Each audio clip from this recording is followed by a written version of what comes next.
Hey guys, my name is Sakura and I'm one of the co-founders of Bloguettes. Today I'm going to show you guys how to add drop shadow effects in Photoshop.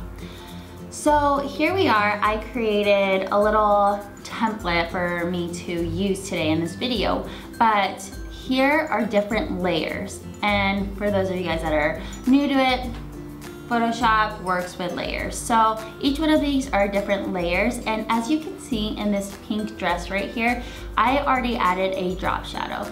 So drop shadow really helps to make the products a little bit more realistic. It adds a little bit of pop to it, and it makes a 3D effect as well. So it really adds a lot of dimension in the graphic. So I know these kind of collages are really popular, so I just wanted to make one for you guys for this video. How drop shadow works is it adds drop shadow on that specific layer. So you can't just add the same drop shadow on all of it. You have to go into specific ones. So as you can see here in my layer palette, you can see effects, drop shadow. So let me show you guys how to do that. So I'm gonna remove it. All you're gonna do is click on the specific product, so the specific layer. You're gonna double click, or you can hit the FX button right here. Double click, and then say it's not clicked right here. You're gonna select it and make sure it's highlighted. And then you'll see, let's bring it up here. You can see it right here. Where is it? Oops, hold on one sec. There we go.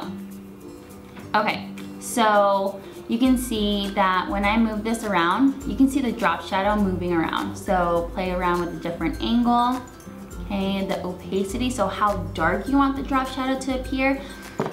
My personal preference, I like to keep everything to a minimum, because if you add too dark of a drop shadow, it's just not fun. So again, there's different settings, but I would keep it low right here, and then change the angle. You can either do it right here, or you can actually do it in your specific layer right here. Just click and drag, and say you like it right over here. That's perfect. Again, distance is a distance of your drop shadow from your specific layer. The spread, how wide you want it to go. Again, keep it to a minimum, and then the size, how big you want it to be. So again, keep it to a minimum. I like to kind of have it a little bit faint, so it has that feather-like effect to it. And again, keep it to a minimum. So I'm gonna bring it down here, closer. And say you like this drop shadow and you wanna make it a default and you wanna use it all the time, you can just click on Make Default. Now, really quick about global light. Say you want to add another drop shadow on the denim jacket right here.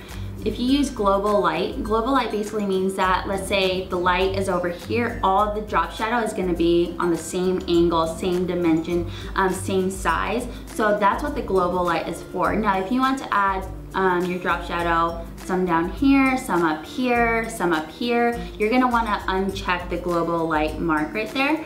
But that's really it. You can change the blending mode, you can change the color of your drop shadow as well, but I always like to keep it black. And again, keep it to a minimum, and it just adds so much dimension and life to your images and your graphics. So I hope you enjoyed it. Make sure to subscribe to our YouTube channel and make sure to give it a thumbs up. So thanks guys, bye.